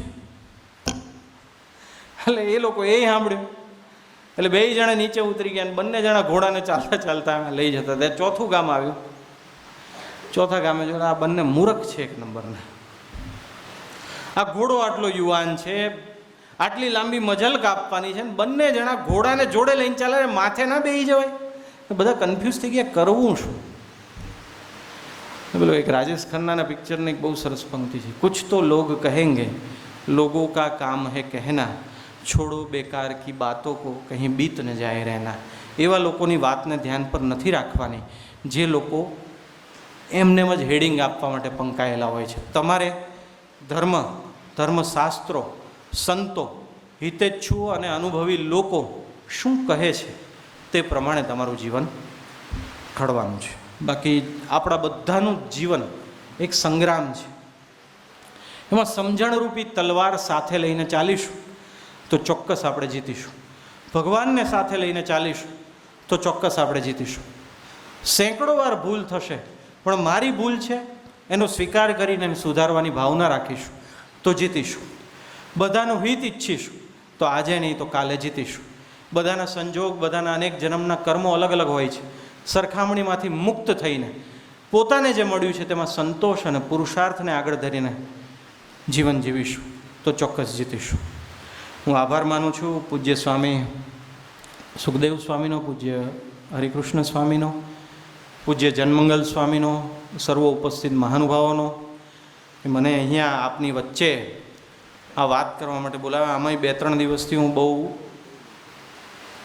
પરતંત્રતા અનુભવતો હતો, કારણ કે મેં વાઈફને કીધું હતું કે આપણે ઝઘડો નહીં કરીએ, મને સ્વતંત્રતા અનુભવાશે. ઘરે જઈને હવે ઝઘડો કરવો હોય તો કરાશે ને. મિત્રો, ભગવાનને પ્રાર્થના છે આપ સર્વનું લગ્ન જીવન ખૂબ સુખથી ભરેલું હોય, ખૂબ સમજણથી ભરેલું હોય. મનુષ્ય જન્મ ભગવાનને પ્રાપ્ત કરવા માટે મળ્યો છે. આ તમારો અનંતમો જન્મ છે ને અનંત વાર લગ્ન કર્યા છે. જ્યાં છો ત્યાંથી, જેવા છો ત્યાંથી ઈશ્વર તરફ આગળ વધો, એ આપણું મૂળભૂત અને પરમ કર્તવ્ય છે. પરમાત્માની કૃપા સદા આપ પર છે, રહેશે. આપ એવા બનો તેવી પ્રાર્થના. સૌને જય સ્વામી.